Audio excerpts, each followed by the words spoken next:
Welcome to another episode of Down South Football Podcast, man. We back in the building. Of course, you know, we got Mr. Chauncey Tuck with the Screwville hat on today. Mr. David Gardner on location. And always, let me see how many nicknames we got for him now. Lee Corso. Let's go. What I forget? I ain't never. I don't know. Anyway, we got 2 minutes. DJ Doubledos, Lee Corso. I never get tired. I'm always right. Yeah. Okay. All of those. That's you that's always right. That is not me. Last place. Last place champion. Last place champion. Okay, you can stop. And Mr. I am DJ Doubledos, aka Ben Dennis. How y'all doing tonight, fellas? Doing pretty good, man. Doing good, man. Okay. So far, so good. So far, so good. Okay. I just want to make sure, just trying to see how everybody feeling tonight, man. Tuck, you drinking a beer? Yes, good old. Red Stripe. Okay. Sir, we don't advertise on here unless they're gonna pay us. Hey, we gotta throw them in there. Gotta throw it out there. I don't do that. We don't do that here. We don't do that here. So you know, tonight, man, we got some special guests in the building. Excuse me, some distinguished gentlemen. Yes, sir. Men in the building tonight with us, man. We here to talk about, of course, you know, there was only one HBCU NFL player that was drafted. We were told a different number, and it has caused an uproar. And we want to talk about who they are, and we want to talk about where we go from here, and also who's some prospects to look forward to. So we got to hurry up and get these brothers on, man. First and foremost, let's start with let's see here. Hey, they distinguished, man. So you know you got to do them right. You got to do them right when they in the building. Now that's just what it is. Yeah. So look, we're gonna start with this man right here. This man right here, Mr. BJ Jones, at Inside HBCU Football writer. I call him Mr. All Around Football. I'm talking about know everything, put people in this place, tell them the truth. Co-host of the X and O's podcast, 1/3 of a man, and just all around great individual, man. I need everybody to get it up for our boy, Mr. BJ Jones. Y'all ready? Yes, sir. BJ, what's going on, bro? How you doing? Y'all give me the crickets, man. Oh man, Renard, he didn't cue the hand clap that time. I don't know what's going on. I'm sorry. Oh, that was funny. Hey, I still got my little co-host with me, man. She ain't cooperating right now. Oh, that's what's up, man. She ain't cooperating right now. Everything is understandable. You know, we have to be a little bit low budget over here with them. You know, they didn't want to do that. They didn't want a hand clap, man. They didn't want a hand clap into the mic. I don't know what's wrong with them. But BJ, how you doing, man? Man, I'm doing good, man. Just watching some Grace's Corner with the little one, man. Ooh, gotcha. Yeah. And so we're gonna bring in somebody else. Hold on. Somebody got in trouble last time they brought him in. I'm gonna make sure I bring him in right. I'm gonna make sure I bring him in right. We got the Joshua Sims Sr., Mr. HBCU Nightly of another 1/3 of the X and O pod, man. Another great man that bring it here. If you don't know this man right here, if you're not following him, man, if you're not following both these individuals, I'm gonna need y'all to stand up. Now, y'all gentlemen on there, I need for y'all to give a hand clap to the great Joshua Sims Sr., better known as HBCU Nightly. Let's go. Yeah, let's do this. Y'all gotta clap for him now. Y'all gotta clap for him. Yeah. Hey man, next time what we're gonna have some automated claps, all right? Because I can't be clapping by my ear right here. You know what I'm saying? Oh yeah. That didn't look right. You're right. I agree. Look, we got my distinguished niece on here, man. So we got to do this right. We got my niece on here, man. She on here, so I got to make sure we do this one right. Hey man, you know that part goes on the audio engineer down in the far right corner. Don't blame it on me. Who should I blame it on then? I don't do audio. I do video. Okay. All right. Okay. Well, we're gonna blame it on Ben. He got there you go. There you go. There you go. Put it in bring the it chat. on. I Bring would it have had on. the Bring it automated on. hand Bring it claps. on. Okay. But anyway, I ain't studying y'all, man. Josh, what's going on, man? How you doing, man? Man, blessed and highly favored, man. You know, blessed to have an opportunity to be on here with y'all fellas. And y'all know, as always, man, anytime I'm on here with my partner in crime, B Jizzle, y'all know what's gonna happen, man. So everybody's had a chance to kind of get a taste on different shows of what me and BJ do when we together. But now we got an opportunity to come to one of the best, man. We get a chance to come on Down South Football live. Ooh. And put that game down, man. And put that game down, like Dr. Cavill say. Put it down. You know what I'm saying? Put it down like it's supposed to be. Put it down like it's supposed to. You know what I mean? Supposed to be.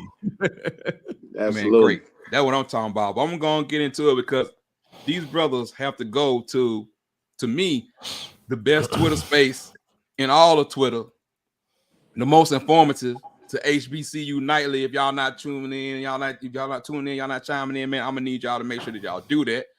But let's just go ahead and talk about it, man. So we was told from several different people to expect several HBCU players to be drafted. We end up with one. What are your initial thoughts about it when y'all first saw this? Like, what was your initial thoughts? Anyone can answer. B. I expected 2. I know some people were projecting 5, 6, 7. My projection was never that high. I felt like Mark Evans was my one. I felt like the work that he did at UAPB, he would definitely get an opportunity. And so offensive linemen are hard to find. And if you guys have been watching spring football, offensive line play is bad. And he's one of the best in the country. So I kind of felt like, he would get that opportunity. And then the next kid who I kind of felt like would get the opportunity that a lot of people weren't talking about was Jadakiss Bonds of Hampton. If you look at the work that he has done over the course of his career, since he's been at Hampton, the numbers that he's put up, look at his 40 time, he looks solid. So those were the 2 that I felt like we're going to really get an opportunity. So those were the guys that I was looking at. Okay. What about you, Josh? Yeah, my number was just a little bit bigger. I was at 3 with the possibility of 4. I was, in a normal draft cycle, you'll have guys that go to the combine. You have guys that get to go through the postseason kind of circuit, the postseason bowl game circuit. The NFLPA or the Senior Bowl, and now the Legacy Bowl.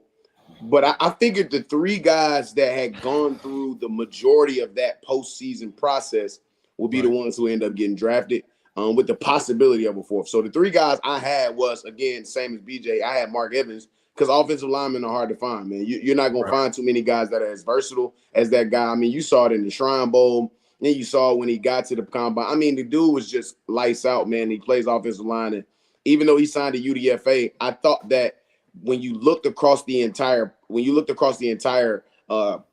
platform of all the guys that had declared for the draft, that you couldn't pinpoint too many guys that were outright better than this guy at offensive line. I mean, this is a guy who can be able to kind of stand up and play at the tackle, is versatile enough to play inside at guard, can be able to stretch to the 7 tech where guys, ends are coming off the edge. He could get hands on guys. He could be able to move into space. I mean, he was a great, great fit for any NFL team who was looking for a versatile offensive lineman.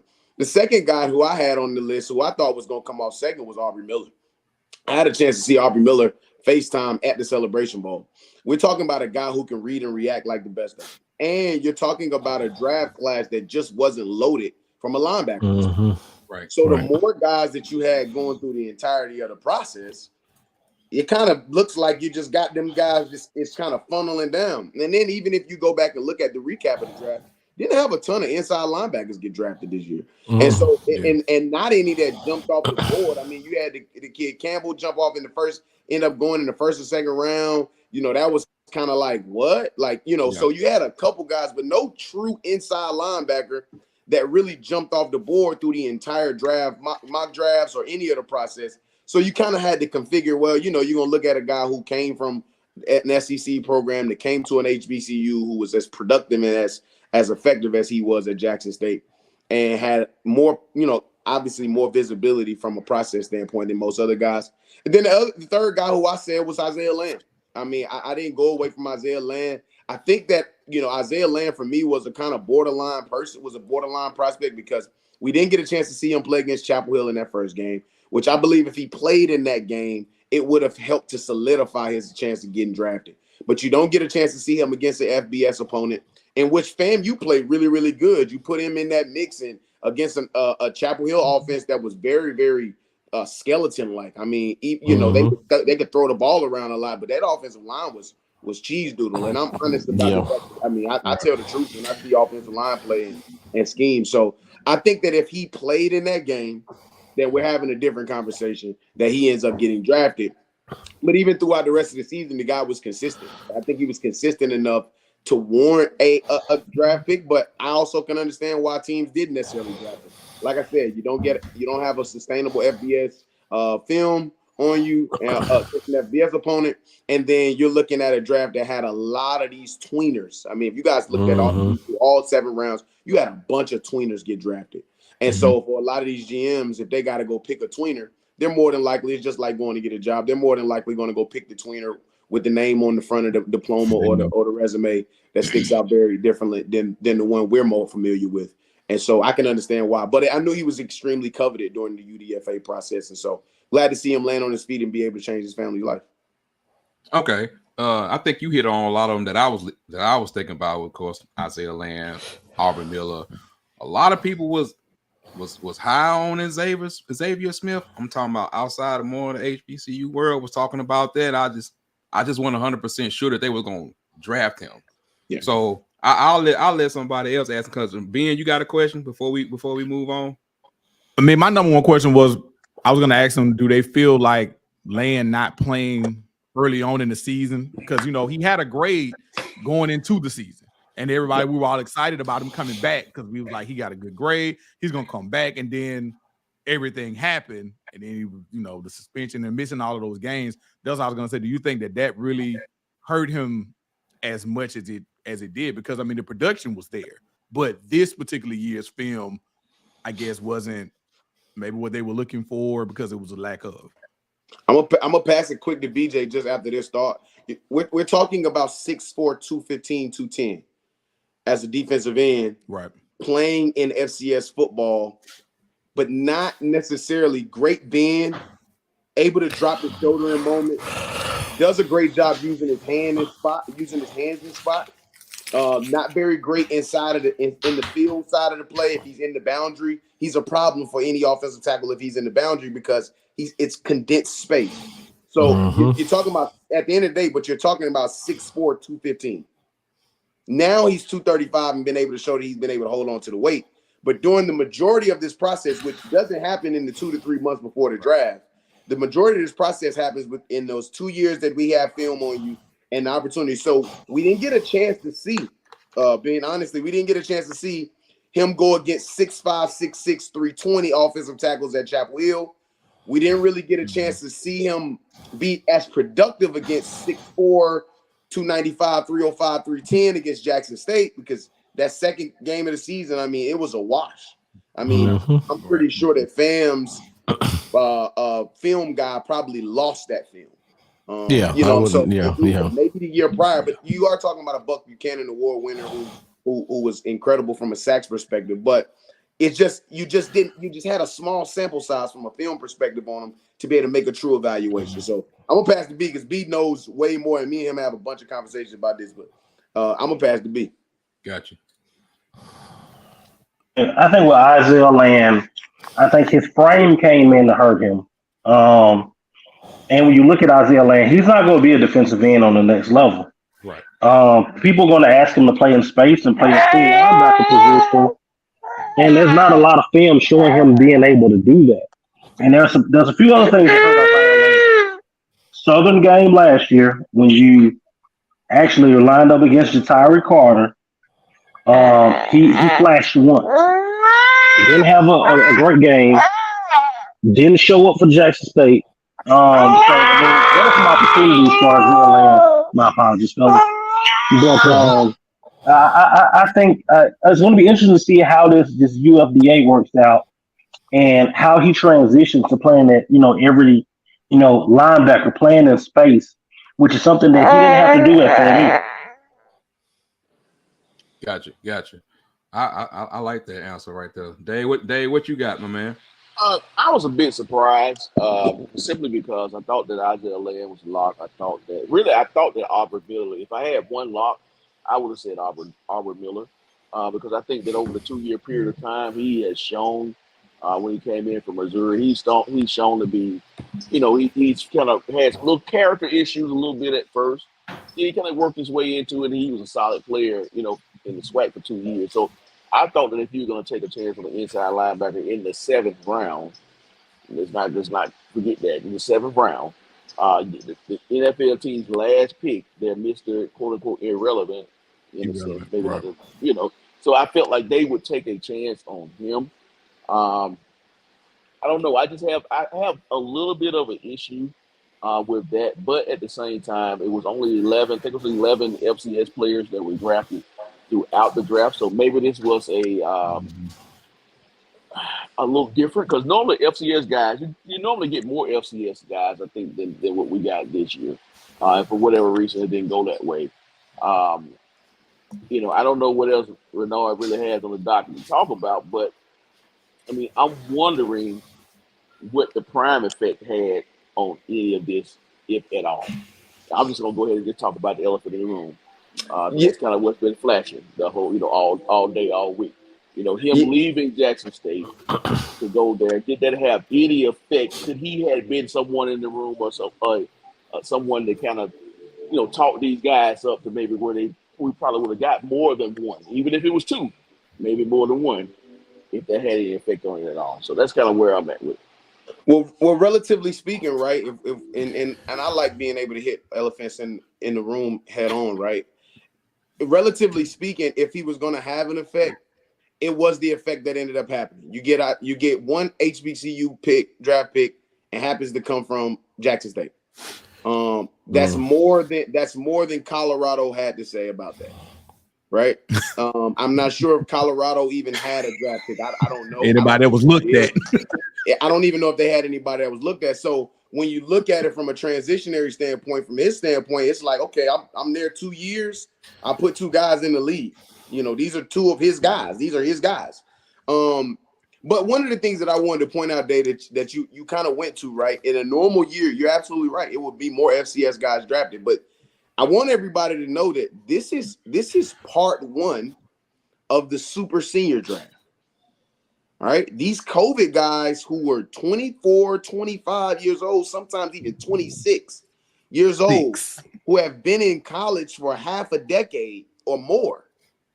Right? Like, these guys are just now coming out. On top of that, there just wasn't a large sample size as it pertains to Aubrey Miller. There just wasn't a large amount of teams in the league who were hunting or buying for an inside linebacker.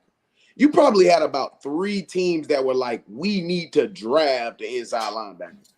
For the most part, the rest of these guys are like, we're either going to go get somebody out of free agency who's been in the league a couple years, that's proven, that might be coming off an option year from a contract standpoint, or we're going to go get a guy so high, which we saw, we're going to jump so high for an inside linebacker that it's not even going to make any sense. So that the rest of the draft is going to be completely deficient of inside linebacker draft picks, and you saw that.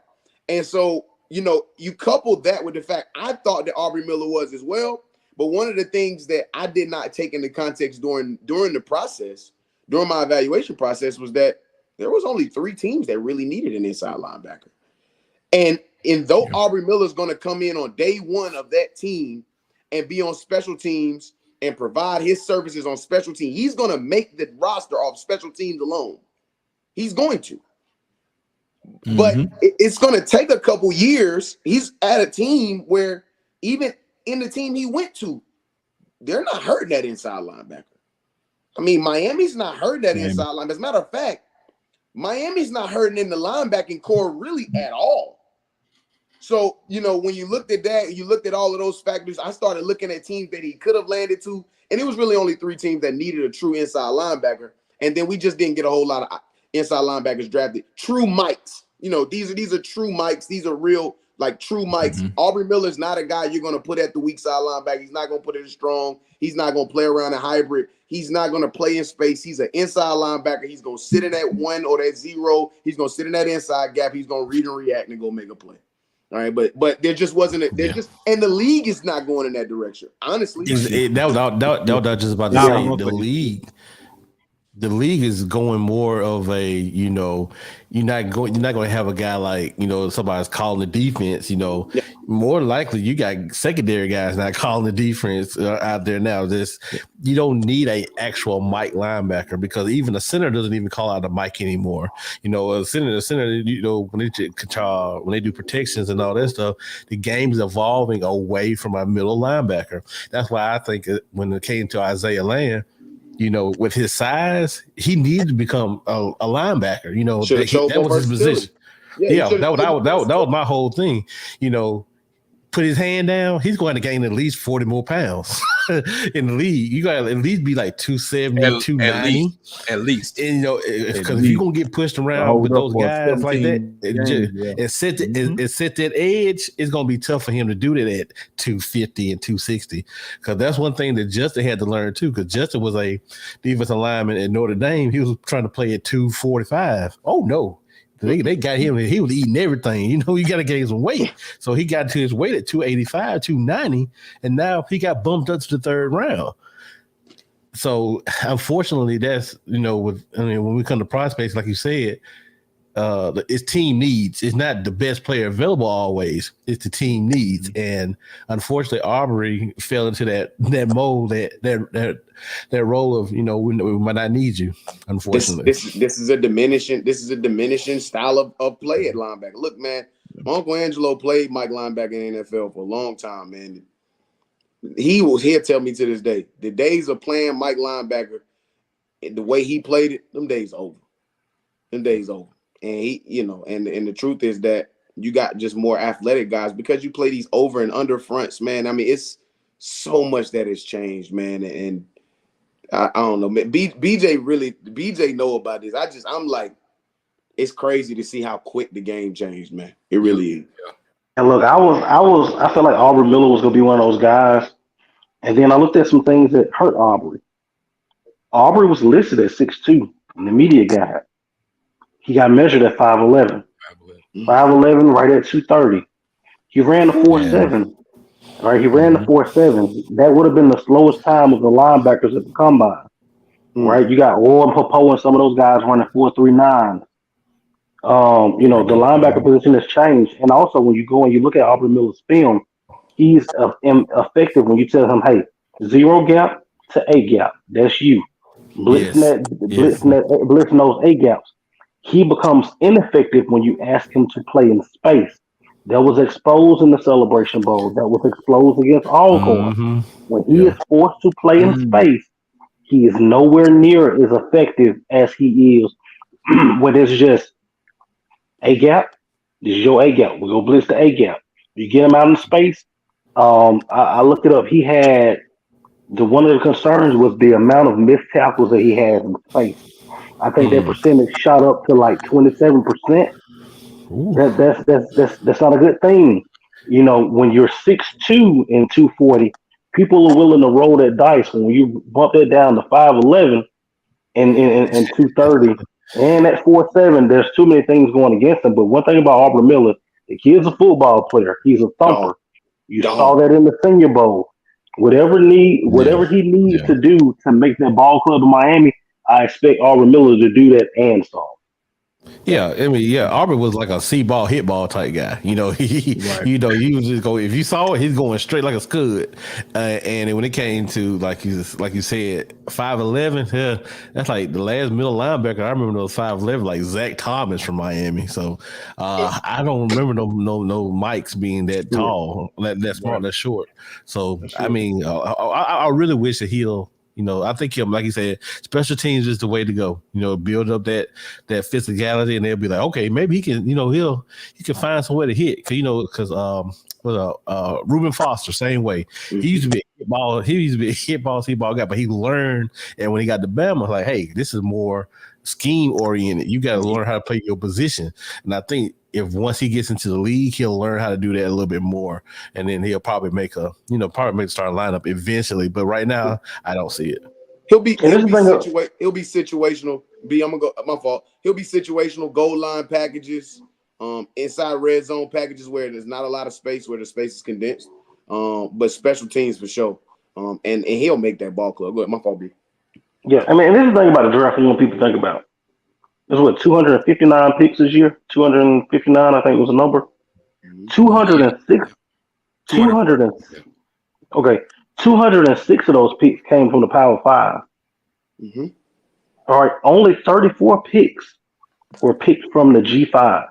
I take that back because you take away Notre Dame, they had 3. You take away BYU, they had 3. That's 6. So you're telling me 28 picks out of the entire G5. Right. This was a Power 5 draft. Yep, 12 at the FCS level. As a general manager, we gotta think about when they're in them rooms and they're building these boards in a super senior draft like this.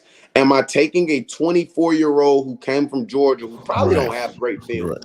He really was not very, very productive, wasn't efficient, really probably got the same issues that we talking about with some of the guys that we saw that didn't get drafted, and probably worse. But these GMs now are being tasked more than they have probably ever. They're being tasked with, we got to win, like not now, but right now. Like, we got to win right now. And so when they got to put together that resume, because at the end of the year, when they got to do their evaluations with their higher ups and the director of football operations, president of football operations, and Jerry Jones and owners, and they say, okay, well, let's evaluate your draft. Right now, the person who's the GM that's sweating the most right now is the only HBCU grad that we have as a general manager right now, because he's been graded as a C+ by everybody. His draft picks was graded as a C+ by every single grading system that exists inside of the NFL right now. And I actually drafted his draft as a D-. I didn't see him make a compensatory pick the entire time that made any sense for where that team is. Then you trade your okay. No, so I got you. Go ahead. No, go ahead. No, Josh, don't stop. Look, keep going now. Then you trade your best asset that you got in the backfield. A guy who's been in the league, you trade him to the most deadly and most complete team in the entire NFL right now. You trade your best. We appreciate that too. No, we don't. We really don't. Listen, I call a spade, man. I'm a Panthers fan. We suck, right? We're gonna be bad for the next couple years. Right. But the reality, and even them, I can even go on that.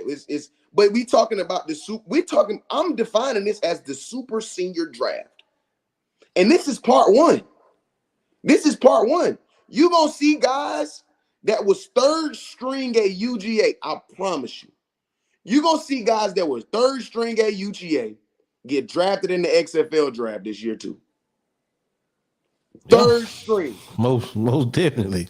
Because they loaded. All that's going to matter is when they doing the rolling tape in the front part of the game, DeMarcus Can, Georgia. That's all it's getting ready to come down to for right now. Right. But what's going to happen is you're going to see what I'm seeing right now in the SEC and the ACC and the Big 10, and the Big 12.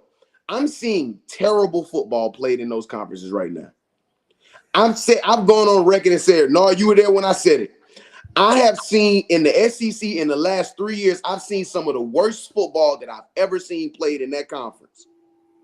I'm talking about players who are lacking fundamentals and coaches who don't know how to coach them to it. And it's showing up on Saturdays. Where it is in HBCU football right now, you're seeing the opposite. You're seeing programs like North Carolina Central, not the 2.1, developing guys. National champions. Sir. National champs, yeah. Developing guys. Programs like Southern, developing guys. And when I was looking through the best available on ESPN, I didn't even know. I seen my guy from Southern who ended up being the second guy who ended up signing a UDFA if y'all weren't paying attention. If everybody wasn't paying attention, he ended up being the second guy who signed a UDFA. That's from Southern. So when you look at all of these components and all of these parts, man, you look at this super senior draft. Yes, we are all disappointed that we only got one. Right. But we had an unprecedented amount of guys who signed UDFAs who gonna get into camp and show this the second string guy from Georgia, the second string guy from Ole Miss, the second string guy from Alabama, the situational dude who went to Texas, the backup who really only got in the game because the starter got hurt from Penn State. They're gonna get into camp. And Aubrey Miller and Isaiah Land and Xavier Smith and I mean these guys and Robert Mitch, these guys are gonna make those guys look like doodle. And it's because on their games on Saturday, the product looked bad. Ain't for so long a fake player can pretend. Now let me ask you this, Josh. How do you think that would transition if and when that happens? How do you think that transitions forward?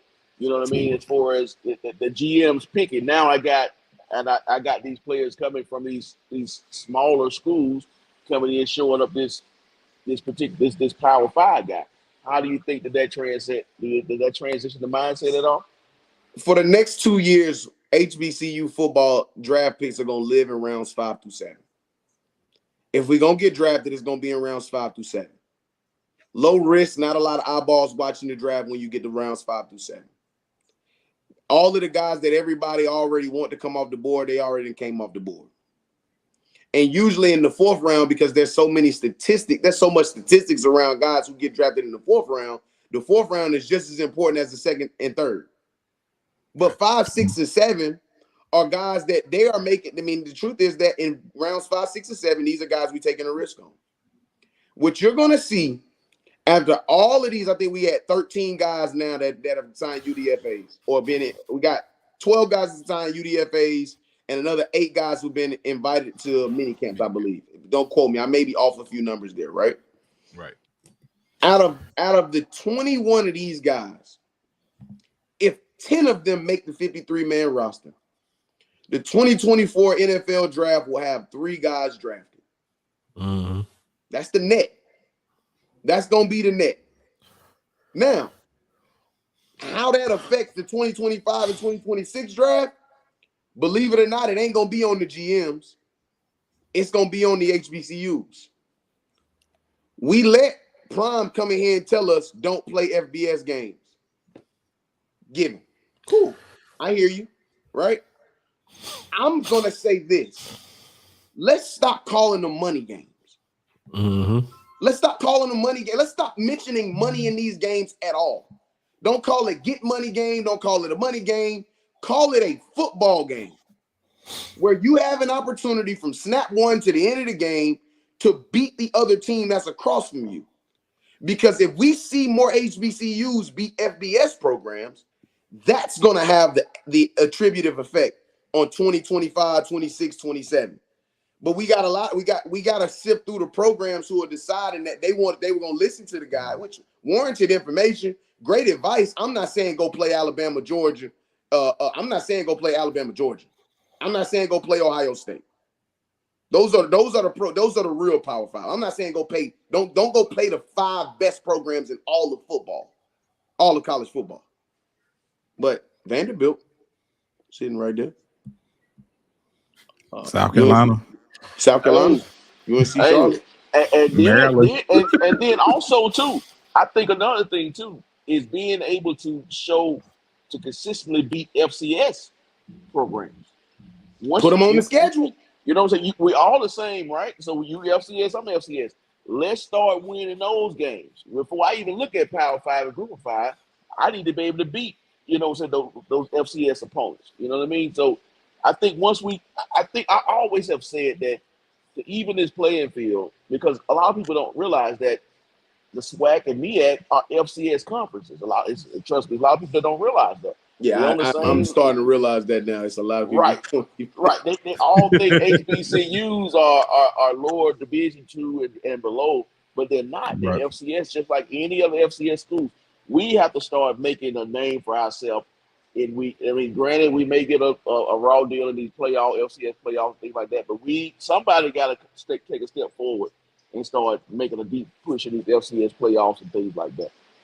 I think there's a duality there that exists, right? Where as it pertains to the FCS playoffs system, right? It's proven to not. I think the FCS as a whole has proven to be a joke. It's proven to be a joke on every single level. And anybody, y'all take time whenever you get a chance. If you on Down South football and you listening right now, I want you to take a chance. Just take a moment and look on every single subdivision and level of football in all of college football. There's 5 to 8 programs that run every single one of those levels. They consistently, year in, year out, have a chance to win the national championship of those levels year in and year out. Whether you look at FBS, FCS, Division II, Division III, or NAIA, it's the same circulation of programs. So, if that's the case, if it's 5 to 8, we know North Dakota State is going to be in the conversation every single year. No matter what. No matter what. South Dakota State is going to be in the conversation year in and year out. When JMU was here, they on FBS level. You knew JMU was going to be in the conversation every single year. We still haven't seen a CAA program take the spot of where JMU has left yet. Right? And unbeknownst to everybody else down in East Greensboro, it ain't going to be y'all. All right. All right. but nonetheless, listen, they know we putting 40 on y'all for real. I can't wait. Can we come to East Greensboro and that watered down Pepsi y'all got in that stadium? We coming to tear y'all up because y'all don't put ice in the Pepsi down there, man. Man, you can't talk about water I'm down. They ain't got the You know, I'm water. from the country, B. We work on tractors. We cut grass, and you supposed to have cold Pepsi when you doing work. They don't even have Pepsi in East Greensboro. But nonetheless, you got too many programs. You got too many programs not playing against each other, and you loading up your schedule with HBCUs, and then wondering when we get to the draft why you don't get a guy drafted. Hey, I felt that one. Hey, we got an all SWAC schedule at Southern this year. Ooh, really? Literally, it's an all SWAC schedule. And all 11 games. And y'all loaded, bro. And y'all got a squad that really, really could be seeing us in Atlanta in December. Hey, that's what I hope to happen. I do too. That's my wish. I do too. Those shows gonna be epic, by the way. When that happens. Let me ask this question. We got our boys in here, the Golden Buddhists in here, you know, but I just want to do this for 2 minutes so I can go on to what, because if I don't ask, you know what, I'm really feeling y'all logo. That is that's fire. That's fire. Oh, that's fire. Appreciate that. My question is, this our boy Golden Boot in the building. Hey, y'all see Ant question up here? Did Deion leaving hurt the HBCU player chances? Did him leaving further perpetuate the narrative that HBCUs are inferior and that trickled down to the draft process? That idea already exists amongst the eyes. I just told y'all we only got one HBCU grad as a general manager in the NFL. Right. One. All right. What's clear is that it's not a race thing anymore, y'all. It's a perception of institution. It's a perception of institution. And like, and that's a great question. Do I believe Deion leaving hurt HBCU's players' chances? If I believe that, then I got to believe that the NFL was swinging back at HBCUs for Deion because we took that swing back in. This was intentional, and I ain't willing to go that far to say this was intentional yet. I ain't willing yet. I'll say this. I talked to a couple of people, Legacy Bowl week, few weeks after, and basically what they said, Deion Sanders ain't got as much pull in the NFL as he claims to have. He's popular. Yeah. But ain't nobody drafting. No one's drafting anybody based on Deion Sanders' opinion. Like it's not happening. Regardless of what he says and the gift of gab that he has and how he puts it out there, none of that is happening. I think the biggest thing is that you had a draft. We talked about with 206 picks from the Power Five. I think this is that coming off of COVID. We guys got that extra year, and you got so many things in motion. You got to look at how many talented guys that were talented at the lower level, quote unquote lower level, and then transferred to some Power Fives and got drafted. Tank Dell from Houston was an all freshman, all conference freshman receiver at Alabama A&M. Go Bulldogs. That's one Bulldogs. that's one guy. You know what I mean? There are a few of those guys that are in there that made that move. So I think this year was a perfect storm where I mean even at the G5 level to only have 26, 27 picks 6 guys. Yep. at the G5 level, man. That's so Right. this draft was heavy Power Five. Gotcha. I know because time getting away from us. Because Lord knows we could have this conversation, Lord, for two and a half hours. I'm like, we just getting loose here. But hey, I mean, I really like what Josh said about Dion and his effect on the NFL is 0 to none. I totally agree. He was losing his star power at the NFL Network. I mean, to be honest with you, I mean, he had to find something else. That's what I was looking at it as. And that's the reason why he was trying to get into the high school for coaching, you know, when he had Prime Academy. I'm not going to say it flopped, but IMG came in and that just wiped all that out, that whole idea out, because that's what Prime was trying to do. And so when IMG, took over, he was like, I got to find my next move. So why not try HBCU football? He's a salesman. He's a car salesman, and he keep moving up. He keep moving up.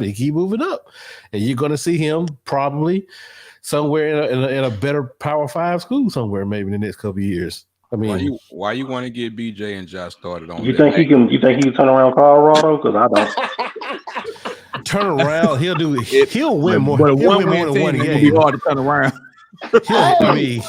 He'll win more than one game. Hey, one game. It don't take but two to improve. Hey, listen. Utah still exists. Oregon still exists. Washington. UCLA still exists. Washington still exists. Oregon State is back. I just don't see it. I don't see it. Oregon. In retrospect, 5 years down the line, we got Oregon leaving, and you do have USC, and you have 5 years. UCLA. They're leaving. I said, well, Prime gonna be there. I'm saying, no, he's not gonna be there in 5 years. I mean, he's gonna try to find his next kid. But as far as expectation, that's what all they wanted. Hey, Josh, I'm saying they gonna do him just like they do the rest of the brothers in Big 12. I mean, in Pac-12, they gonna drop. They gonna fire. They gonna fire. There you go. I mean, people say USC and UCLA leaving. In the last 10 years, you know how many Pac-12 titles UCLA and USC have combined for? Probably In 0. the last 10 years. Let's see. Now, one. I think the number is like 1. One? Yeah. I think USC did. I think USC did win one. I think they won one in 2016. Yeah, I think they did win one. But like I said, I'm trying to think. Hold on. Because I think Hilton did. I think Hilton did win one because that kept his job. that kept his job for 2 more years. That was a 10 and 2 year. Yeah. Yeah, so I think that people making it's not a big deal to USC and UCLA are leaving. But USC is a little bit more USC now. Man, it's coming back. And they still didn't win it last year. They lost to Utah. Yeah. I mean, got USC by Utah. Yeah. But even so, like the better programs in the Pac-12, right, are everybody else as far as like programs. Like USC just hired Lincoln Riley last year. That's 1 year. We know Lincoln Riley has the ability to sustain success. Don't get me wrong. I'm with you there. But but it's everybody else. It's the Utahs of the world that just ain't gonna let nobody just come into the conference just take over. Yeah, Like I said, man, it's y'all gonna been in be. that conference and doing that with Utah. I think it's gonna be interesting, man. I think I think a lot of buzz been made about the amount of players they have to hit the portal. Right. And then you saw them try to do some PR, putting out the stats of the guys that put out, that jumped in the portal. And this is the thing. One part about coaching is developing, Facts. being able to get kids to reach their maximum potential. And one thing that I can say from what I've seen in my own eyes, I think while we were playing, here in SWAC country, let's be honest, Dion out talented everybody. Mm-hmm. Every team he played in the conference, he had the most talent out of everybody. But I seen him get out coached almost on a regular basis in the SWAC. It just wasn't enough Jimmys and Joes, right? I saw Alabama A&M do it this past year. Saw Alabama State do it last year.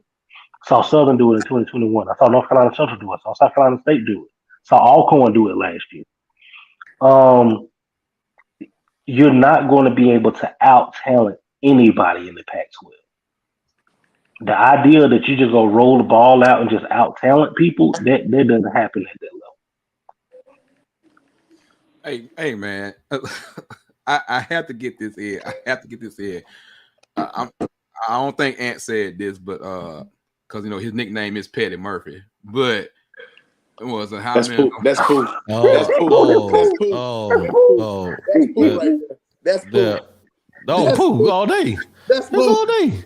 Yes, that's Pooh. They calling you out, bro. He said that's Pooh. Going to help him win 6+ games.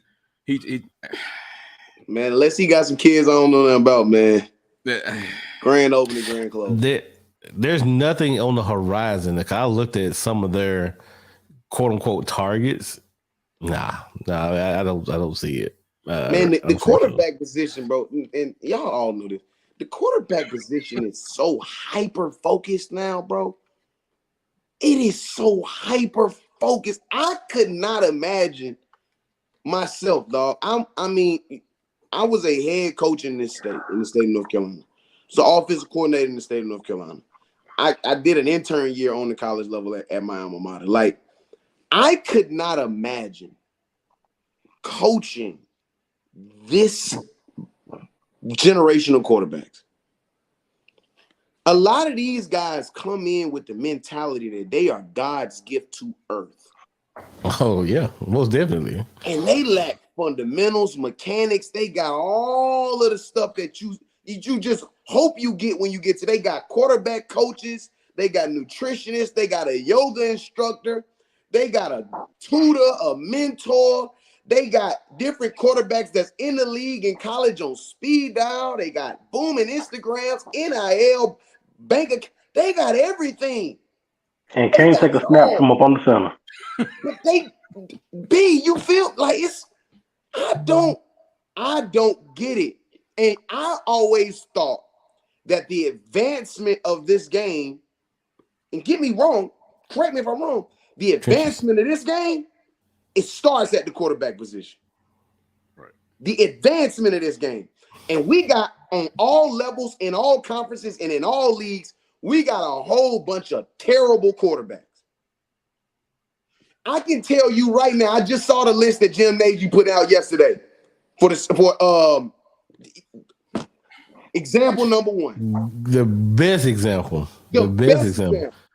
Best example. It's the cats that, and for me now, it's the cats that just get straight up play. You look at him, you say he played football.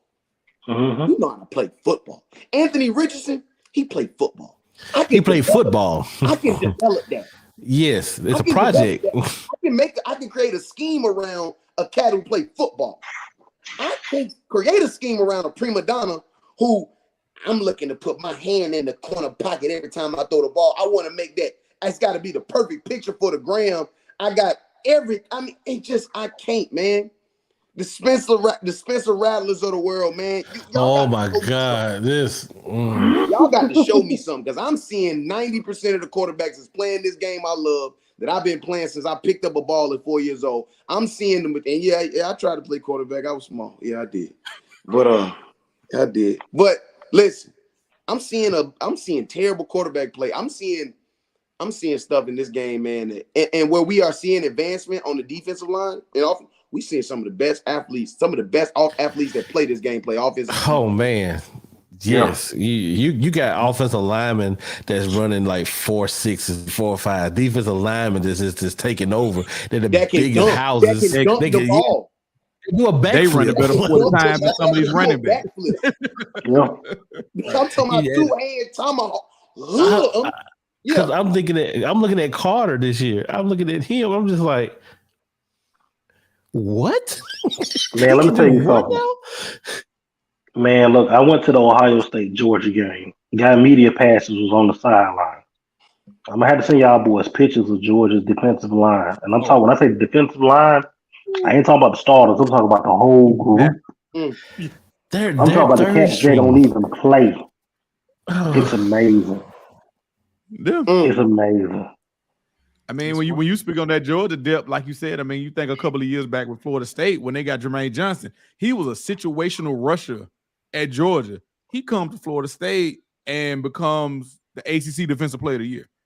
Mm-hmm. You know what I'm saying? You know, and it's just like, and he was a backup. Wasn't even going to really, you know, he got, they put him in situationally, but you take that and you put him on another team and you see what he can do. So yeah, that Georgia depth is something serious. Well, we got it. Unfortunately, Look, I went to that game and I think I was texting Josh and E during the game, and I was like, man, Georgia make me feel like I ain't watched college football ever. Like this, how like some of them kids, man. I'm like, man, where did you find this human being from? Like, what? First of all, what do you feed a child? You know, because they gotta. Like some of the true freshmen, I'm looking and it's like true freshmen. I'm like how do you ain't talking about the super seniors, you talking about the freshmen. Bro, like how do you what does that grocery bill look like? His mama house. Like he just left his Josh and BJ Renard. What's up? I got one question, man. I think we can wrap it up with this. When is Josh and BJ coming back, man? We need to get them on, man. Whenever y'all want. I enjoy y'all, man. Man, whenever y'all want to, man. Whenever y'all want, man. I'm 100%. I was just gonna say, like, we definitely got to bring them back because they got to get over to the Twitter space, and like we are gonna wrap up in the next 10 minutes, and then we can come. And Dave, you all right for a dude that went to Parker? You know, I'm a mighty Mustang over here. Oh, yeah, I already got. First of all, I wasn't BJ, Mustang along here myself. Dave, please let me speak on this. BJ, I'm glad that you represent those mighty Mustangs. I got a Parker story for you, Dave. You want to hear? You got. I'm gonna bounce. I'm gonna let y'all do this. This sounds like I'm in North Carolina. I can't. Hey man, love y'all, man. Appreciate y'all having me on. Too, man. Yeah, I'll see you in a minute, dog. Appreciate it, man. All right, so Dave, we playing Parker. It's my freshman year at JO, right? So we playing Parker. So Parker got a running back named Joseph Harrell and a receiver named Colin Kemper, right? Right. All right. First of all, pause right there. Joseph Harrell. He went to Colin with the Tuskegee. Hey. Yeah. Everybody ask you that. I know Colin. All right there. Joseph Harrell is one of my best friends' brother-in-law, so I know J-Rock. So come on with it. All right. So, coach was like, hey, man, you ain't no freshman at this point. You know, you've been playing a little bit. You know, I'm going to go ahead, go throw you out there, you know, blah, blah, blah. Parker ran a reverse. Colin wore number 2. Never forget. He wore number 2. Colin was one of the fastest human beings I've ever seen in my life. I had the angle, right? Got the angle, like, yeah, we better be tackle for loss in my mind. So I laid out. And when I laid out, there was nothing there. And when I looked up, all I heard was, and two was going down the sideline. I'm talking about going down, he was going down the sideline. All right. So I'm like, man, I got to redeem myself. They ran a screen, but I think Brian was supposed to be the quarterback that year, but he ended up dying. Right. So so Brian Talley was supposed to be the quarterback that year. Right. They were kind of deficient at quarterback. So dude threw Joseph Harrell a screen like too high. So he tipped it And on the tip, I'm coming in. I'm like, I'm finna. So I make contact. Like, bah. Man, Joe's hit a spin move when I contact. He used that momentum to spin and cut back and turn that thing into like a 40-yard game. Wow. Yeah, that was my first high school game starting. Worst one of my career. Parker. Never Well, forget. well, you know, at least that was your worst game, but I think your worst decision was Southern University. So No, I mean, you kind of par for the course. So you no. 50-50. You know, you 50-50. He You said know no. what I mean? You 50-50. You know, I'm gonna call you. I'm gonna call you 50-50 from now on. You 50-50. Man, hold on. Man, you better be glad I walk in there and I go get that national championship ring. I'm gonna show you why that was a good decision. Oh man, and you got an asterisk by it. I'm sure the asterisk by it. Y'all probably cheated. Y'all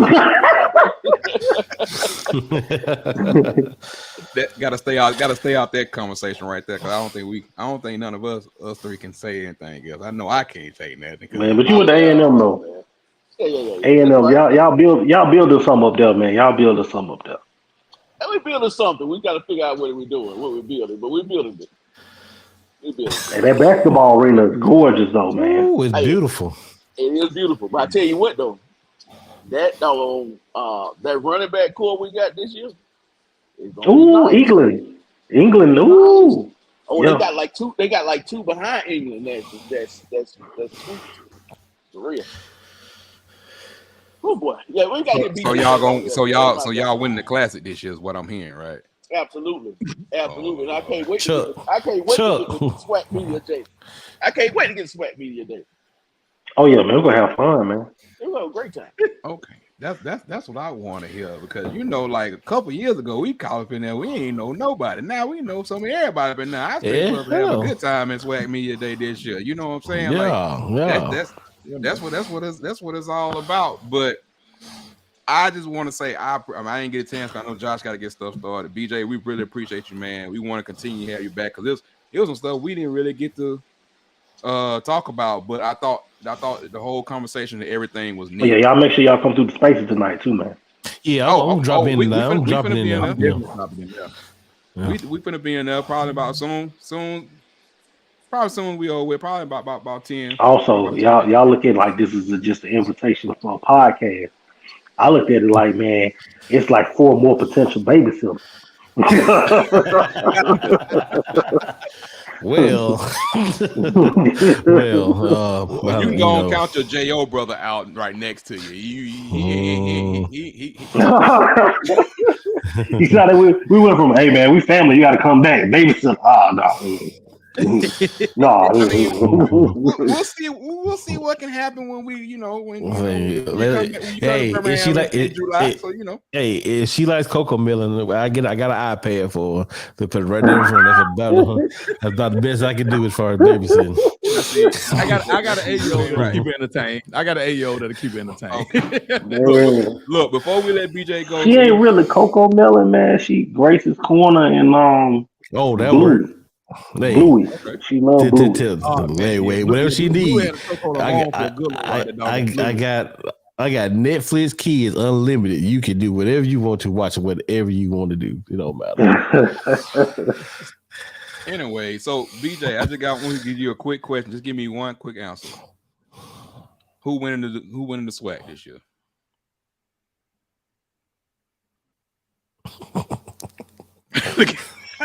DJ, like that ain't a quick answer. It's a quick answer.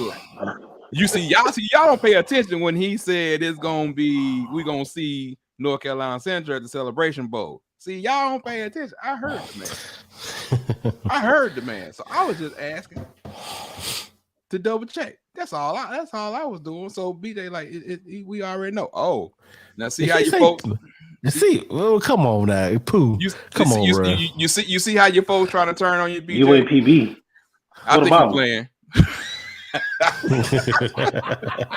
What about the game winning? What about? I think he's playing with him, man. And then he put Mississippi Valley State too, so he's something wrong with him. Man, yeah. Man, Pooh off the chains, man. He off the chain. Like I knew he was off the chain when we saw each other last year in person for the first time. Man, I gotta run over to the spaces, man. I appreciate y'all boys, man. Yeah, go ahead, BJ. We appreciate you, man. I'll make sure I ain't on dad duty. No problem, bro. We appreciate you, man. Go ahead, get those spaces. We'll be over in a few minutes. Man, appreciate y'all, man. Appreciate, man. All right, brother. All right. Hey, man. Appreciate BJ and Josh coming through, man. Them two boys, man, are a wealth of knowledge, man. That I promise you that. So, Dave, what do you feel stronger about now after talking to them? Well, I didn't really realize. I didn't really think about the fact of the COVID year having an effect on the draft. I knew it affected the high school recruiting, but I didn't really see it with being a reflection on the draft, or being to affect the draft, I should say. So that was my one takeaway there. I can say, okay, well, yeah, I can kind of see that happening. So yeah, that was me. Yeah. What about you, Tuck? Just the knowledge, when you're talking about, when we was out, Sunday, we were talking about, man, why didn't, Isaiah Land get drafted? Why didn't Aubrey Miller get drafted? Those were at least two for sure we thought they were going to get drafted. And the way that they broke it down, I didn't know some of the stuff like their size and heights and all that stuff. I didn't know, Aubrey Miller came in at 5'11", because I remember being 6'2". But when we were down in Jackson, I was like, he don't look like no, he don't look like no 6'2" guy. Because I looked at his dad, I looked at his father, and I was like, I don't think he's 6'2". I don't want to hit him now. No, not at my age. It'll be terrible. But I feel as though that it was very informational, like, breaking it down, hey, to the X and O's part, that's the reason why they didn't get drafted. And I'm glad he brought up, that Jahmyr Gibbs was a reach in the first round. I mean, and then you trade Swift to the Eagles, which was a good back. But of course, like I said, staying on topic with what they were saying, I truly appreciate them coming by and, giving us some knowledge and some insight. Like Dave said, nobody knew anything about, we didn't think about putting the COVID year into perspective of, being affected in the draft. Right. So I really appreciate that perspective. Ben? I think for me, it was, instead of them saying, hey, these guys didn't get drafted, they gave you reasons why. And then also Dave joining in with the point of, FCS playing more FCS schools and kicking that knowledge and letting like, hey, it's a lot of factors into why this happened, but some of it was, the attributes of some of the guys and things of that nature. So them pointing that out and letting like, hey, it wasn't just hey, these guys didn't get drafted because they went to an HBCU. It was like they didn't get drafted, and here's why. Right. You know what I'm saying? And they brought up the statistics and the facts behind the reasons why. Also, even with some of the scheduling, as we know. So, I mean, those were things that was very enlightening, and I think a lot of people got a lot out of that. I will say, that hold on, somebody.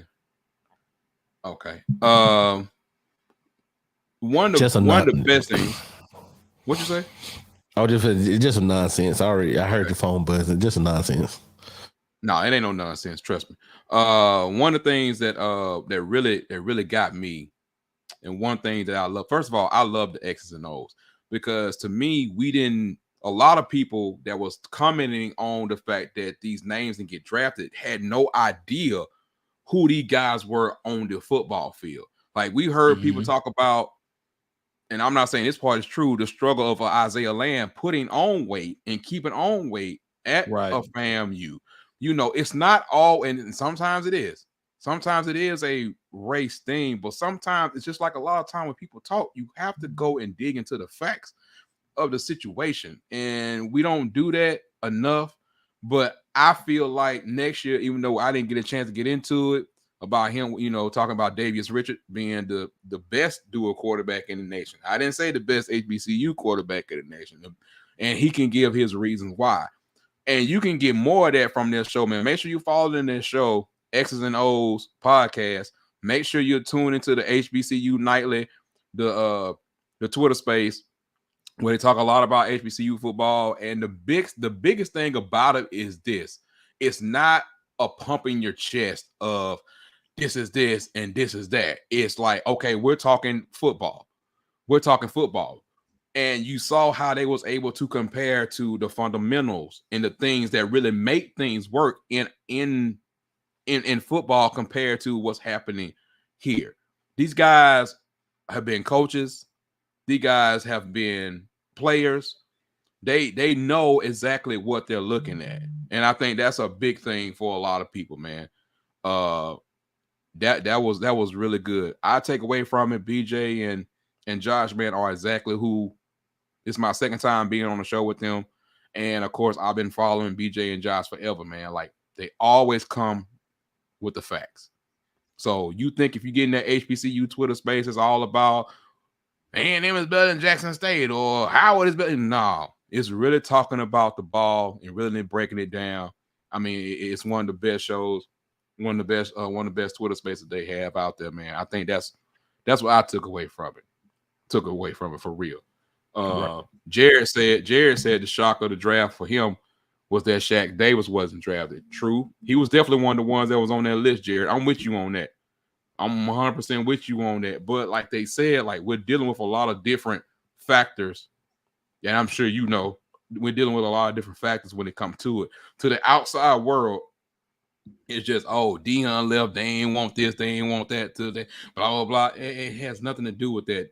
Players were getting drafted before Deion. It's the folks that Johnny come lately to the whole HBCU, FCS, D2 spectrum. But I want y'all to keep an eye on something. And Ben too. I want y'all to keep an eye on how many of these undrafted free agents actually make a roster. Yeah. And how many high draft picks from Power 5 schools. Not saying, look, love the Power 5. It's nothing against them. How many of them going to get cut or let go right after a minute camp? They're gonna be like, man, his fundamentals ain't right. You know, some ain't popping. You know what I'm saying? Like, that's the thing about it. You know, because even coming out the Power 5, I think the person that's very going to be very interesting to watch is Sheldon Jackson out of Auburn. You know, he's a 5-year, 6-year player. Right. I think he was the fastest time at the combine this year. That's going to be very interesting. You know, he made I think he made Cincinnati's roster. So that's going to be very interesting to see what he does. And like you said, I think this is going to be the year where you're going to see a lot of guys that were like a little older make the team, because the only reason why these guys got drafted was because there was a bigger splash type deal. Right. And you know, I got not that text message, but I got a different text message about, you know, they're like, hey, keep on pushing with this type of content. Like, man, we all, just like Josh and BJ, like, we're all about the football. We can get into all of it. It's on every level. We all have a favorite Power 5 team. We follow it just as hard as everything else. It's just that we want to be the show that brings you real talk, real football all the time. You know what I'm saying? That's just kind of what we want to do. So I just want to give a shout out to them again, man, with Josh and BJ. We definitely going to have Josh and BJ back again.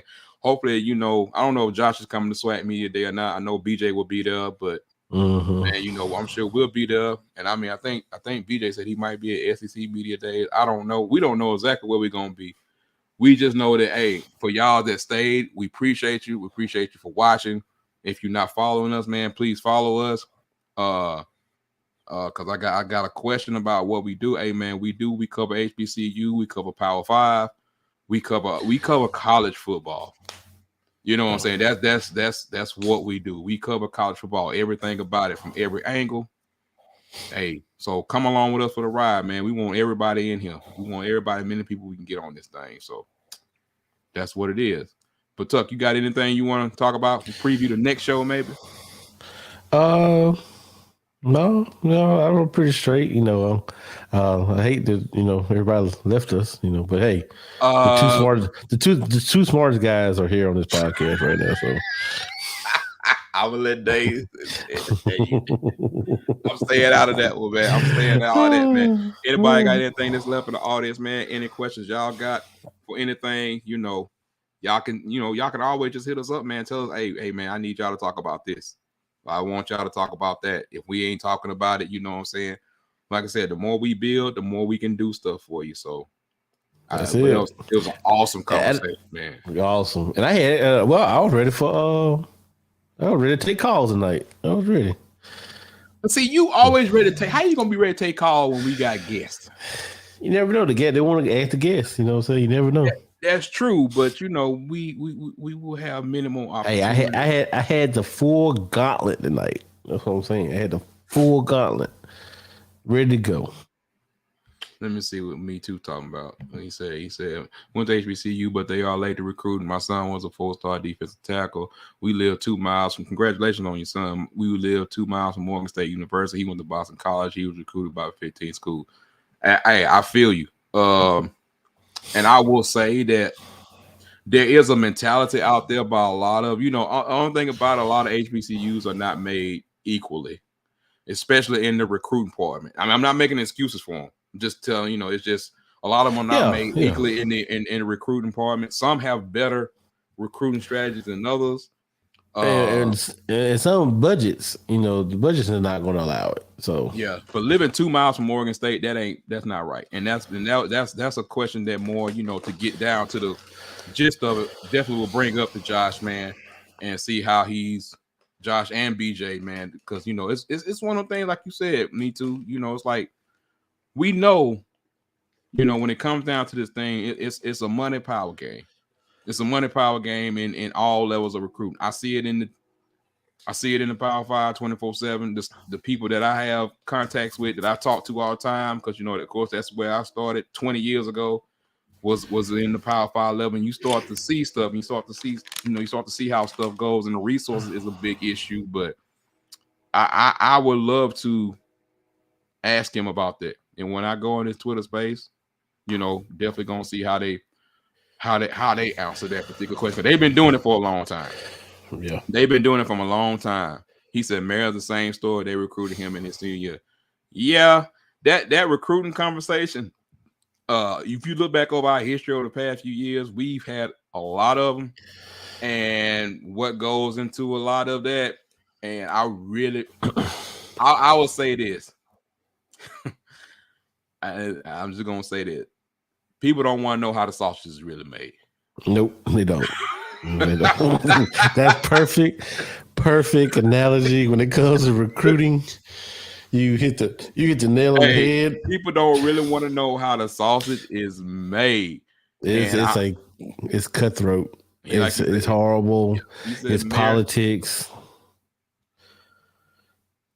Boy, if you want to get boy, we'll be here another hour. Well, we'll be here another hour. I'll be here another 4 hours talking about. Because I got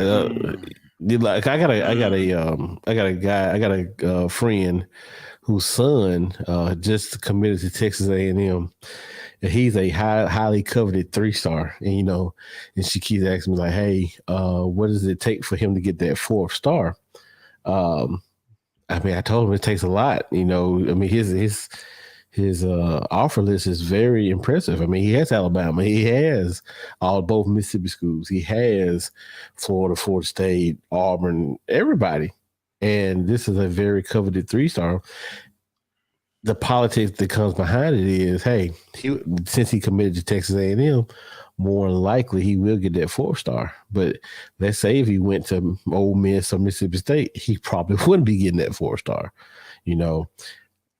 It's the bad business. Bernard gonna be quiet. All I'm gonna say is, if they ever want to get me started on like the truth of recruiting, you know what I'm saying? Like really what goes into it. That's a whole conversation that people don't really want to get into. And what I mean by that, it's like every 5-star is not equal. Every 4-star is not equal. But the biggest problem with the stars, to some people equal expectations. To some people. I'm not talking about you, Me Too. I'm not talking about your son or anything, but that's the problem. Fans will see stuff and they be like, well, why did I'm like, it's kind of like what BJ and Josh were saying. Like, yeah, everybody know Isaiah Land. He was the FCS Defensive Player of the Year, but that doesn't equate to what they're looking for to translate. It's just a problem that we have. It's like we put a star on a kid. We don't know where a star comes from, and a star is a potential. That's the biggest thing. Yeah, it's based off your potential to be NFL ready. 5 stars or NFL. They supposedly it's supposed to be 5-star ready to go. You get your 3 years in, and you're done. Yeah, you're league ready. You're supposed to come in and you're supposed to make an impact on that college football team. Man, I mean, sometimes we don't see that. You know the story. You know the story, man. You know the story of my God, brother. You know the story of Jordan. Let me tell you something about Jordan, man. Jordan, we've had Jordan on him before. Jordan was from the house. Played at Kansas City. They wanted a strong passing offense. Didn't have a lot of offers. Went to Shorter College in Montgomery. You know what Shorter is. Okay, what you say? That's what a D3, JUCO, whatever. I don't even know what they are. You being whatever. Nice. I mean, I'm just saying whatever. I'm not down in the school. Left there, went to a JUCO in Mississippi. Said, "No, this ain't it for me." Left there, went to a JUCO in California. Everybody, on his own, said, "I believe in myself." Went to a JUCO in California, played down there. Then guess what? Got picked up by who? The University of California Golden Bears. That's who he played for his last 2 years. And guess what? Did he go drafted? No. He didn't go drafted at all. But what did he do? Undrafted free agent, made a squad in the NFL, off and on for 9 years, man. Been doing the thing. So if you believe in yourself and you strong enough, man, I tell the kids all the time, don't let this damn star rating get you to a point to where you think. Because I'm gonna tell you, I ain't gonna call the name. That'll be wrong. There's a kid I know right now that got a star rating on him. Okay, got a star rating on him, and I'm like, he can't live up to half of that. Yeah, look, like I say, I know me too. You say it is not a potential if you're not willing to work. That's it. We're just saying that's where the stars come from. Yep. That's where rivals 24/7 and On3. That's what in ESPN. It's a combination of everything. That's what these quote unquote professionals think of their ceiling and everything like that. So no, there's more to be. There's more 2 and 3 stars in the NFL than there is 5 stars. You know what I'm saying? So we know right now. We got to talk about the draft, right? Half of them gonna be bust.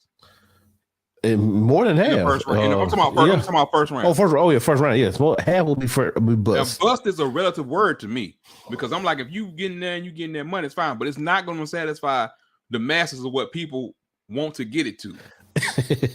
Pat, go away, Pat. Don't start this. You know what I'm saying? So it's like, what are we really talking about right now? See, the problem is that, like, of course, we live here in the state of Alabama. We live here in Birmingham. A lot of people, and I'm talking about non-football people, look at Alabama and say, "Oh, they got the number 1 recruiting class every year, and they're good every year." They're good every year because of the foundation that Nick Saban has put in this. You know, that's the truth. But you don't want to look at the teams that finish in the top 5, top 4, right, and then they go 7-5 3 years later when you start judging that class, or then they go 5 and 7 after that. It's not a perfect system.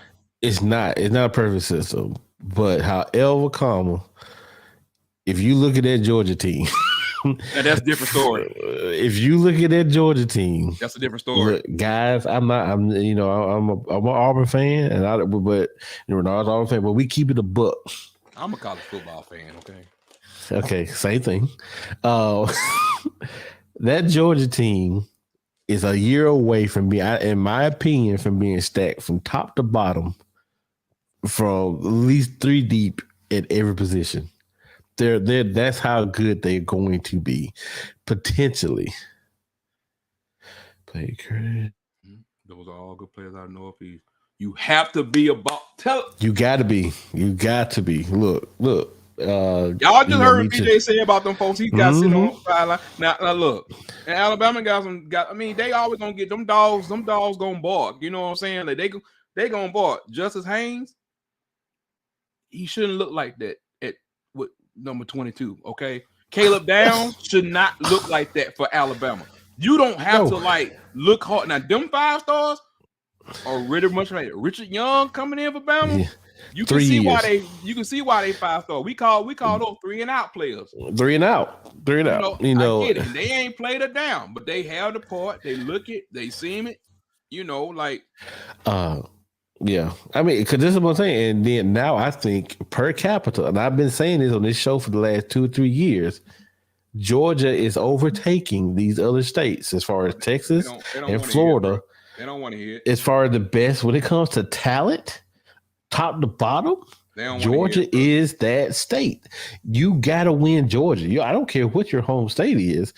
True enough, you can do decent in Alabama, you can do decent in Mississippi, but if you don't go down to Georgia and get you 4 or 5 ball players, you ain't got nothing. And then I know BJ was talking about quarterback play.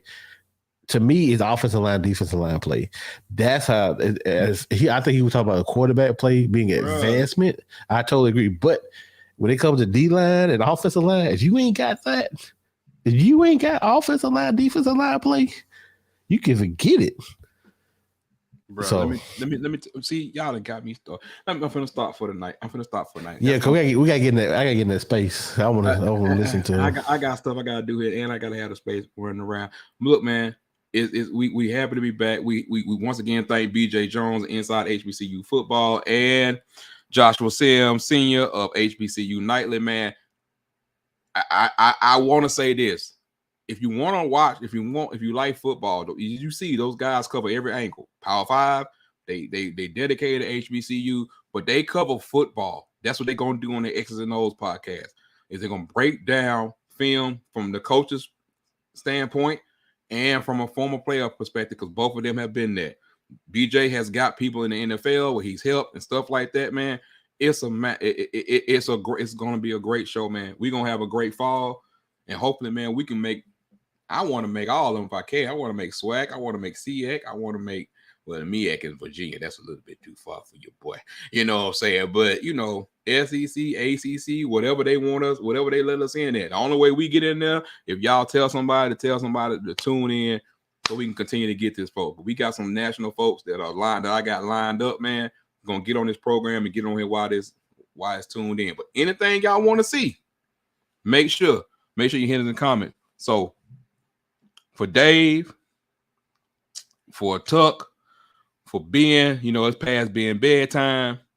For me, Renard, man, and y'all can see where the fire is at, man. Y'all already see it. Facebook, YouTube, Instagram, Twitter, especially on Twitter. We interacting, whatever. Y'all can follow me at Renard Williams on Twitter also. Anybody that follows me on Twitter, y'all already know. It go crazy sometimes. Yeah, the same thing with me. Y'all can follow me at Chauncey Tuck on Twitter, and all that good stuff. Like I said, I got a little mix of mine. There's a lot of Tuck got politics. Anyway, yeah. Anyway, man, look, we'll holler at y'all, man. We'll be back, man, soon for another show. Might be Thursday. Just have to kind of wait and see how that goes. Not Thursday. Thursday's tomorrow. So we'll see how everything rolls, man. But if nothing else, look out for our clips. We're about to be releasing a lot of reels, a lot of stuff like that, man. So look out for us, and look out for some new stuff coming from us also, man, real soon, man. We'll holler at y'all. We out this thing. Peace. Screwed up. Let that go.